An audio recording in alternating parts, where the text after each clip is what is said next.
Hey guys, I want to share with you 4 common Asian dishes, so let's begin with congee. Congee is one of the most common breakfast foods in Chinese culture.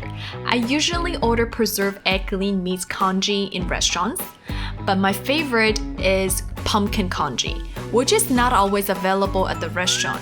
That's why we are going to make pumpkin congee at home today. Normally, I will make the congee the night before to save time in the morning.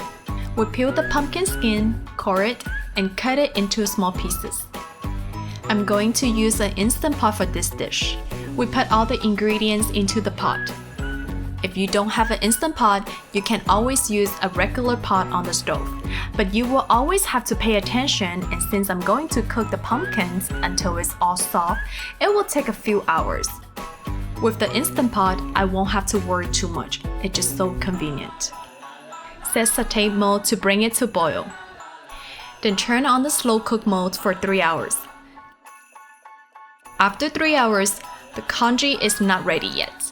We have to set the saute mode and cook for another 20 to 30 minutes. I know you're going to ask me, Chloe, didn't you say it's convenient? Why do you need to cook for 3 hours? The convenience is with the Instant Pot. I don't have to keep watching. Instead, we can watch Netflix in comfort.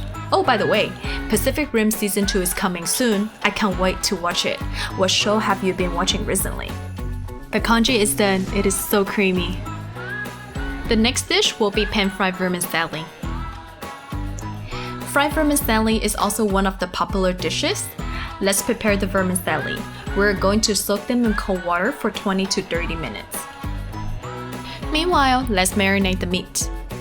Add 1 tablespoon of soy sauce, half teaspoon of sesame oil, half teaspoon of sugar, 1 tablespoon of oyster sauce, and mix well. Set it aside for at least 20 minutes. Alright, let's cut some veggies. Chop, chop, chop, chop, chop, chop, chop. Alright, now that everything is prepared, let's start cooking. Add 1 tablespoon of oil to the hot pan. Add minced garlic and fermented black beans.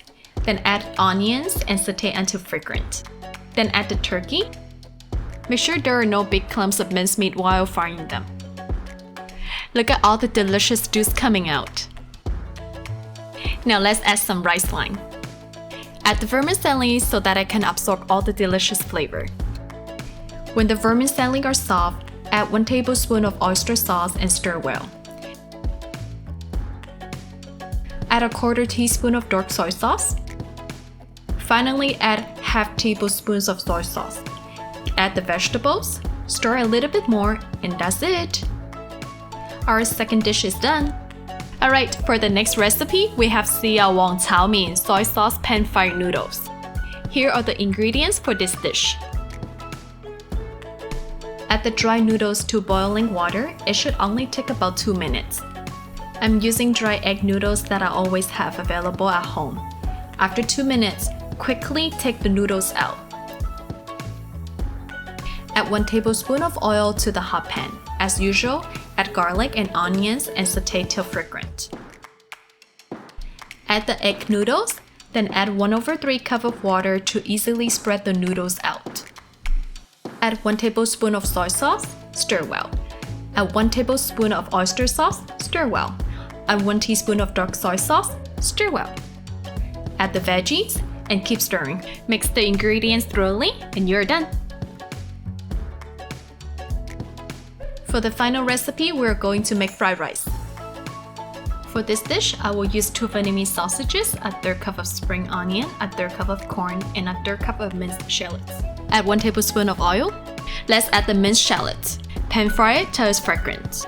I will add 2 Vietnamese style sausage. If you don't have Vietnamese or Chinese style sausage, you can substitute it with ham or spam. I have some freshly cooked rice here. Many people recommend using rice cooked from the previous day, but you can also just use a freshly cooked rice that isn't cooked too soft. Basically, I just cook the rice with a little bit less water. The idea is just that the texture of the fried rice won't be too soft. Let's add 1 tablespoon of soy sauce, 1 tablespoon of oyster sauce. Normally, we will add eggs to the fried rice to avoid the rice sticking in the pan, but since I'm using a non-stick pan here, I'm not going to add eggs. I like to add corn in my fried rice and some spring onions. Finally, add black pepper, and we're done. These are the 4 dishes that you can easily make at home. If you enjoyed this video, please consider to like and subscribe my channel. Thank you for watching. See you next time.